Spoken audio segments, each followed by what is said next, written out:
Question, syempre, Seth. Ito ang first movie nyo, big screen. Pero meron kayo before, screen. Sa I1 po. Alright. So, can you tell us lang, ano yung action nyo? Is it like finally mag-deliver kayo sa big screen? And together ba? May pressure ba? Hindi ako ng mobile. Honestly speaking po, syempre may pressure. Kasi ito po yung first movie namin, tapos sa big screen pa.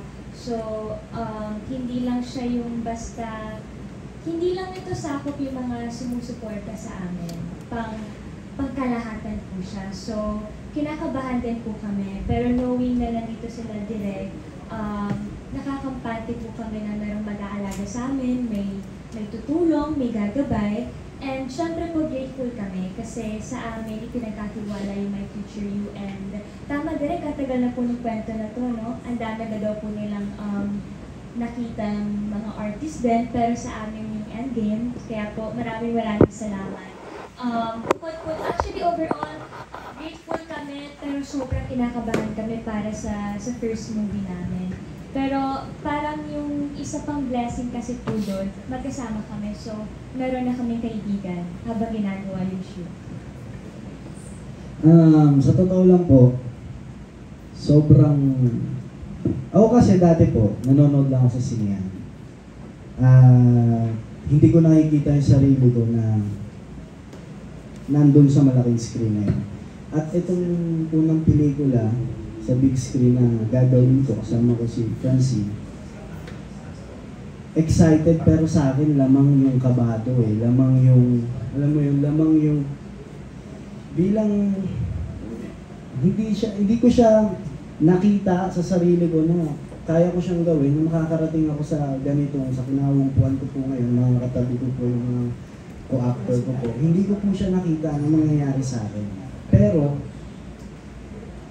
sobra po akong saya dahil bilang artista po, bilang aktor, isa po ito sa mga pangarap. Isa po ito sa mga gusto po namin mangyari sa craft namin, sa art na pinapakita namin.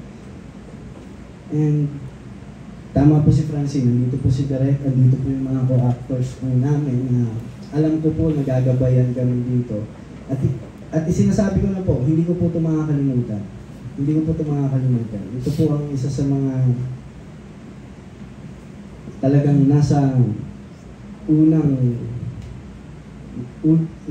ng iniisip ko. Kung may tanong man kung kamusta yung pagiging artista mo, ay masaya. Kasi napanood ko yung sarili ko sa malaking screen. Kamusta naman yung look test, saka script reading? Script, kanina yung look test na. Script reading. Kamusta naman yung kanina? Direk, kamusta naman? Nakakinig ba?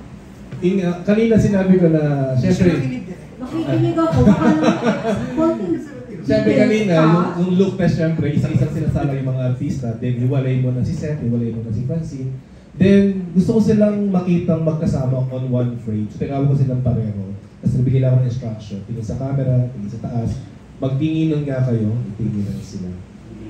Mga 5 seconds siguro, bigla lang tumawa si Francine. Parang nawala tumawa. Tapos kasi feeling ko parang yung mukha kasi ni Seth, parang di ko nung gino-joke niya sa tingin si Francine. Parang ginagano niya kanina. Nakakakilig na yung dalawa.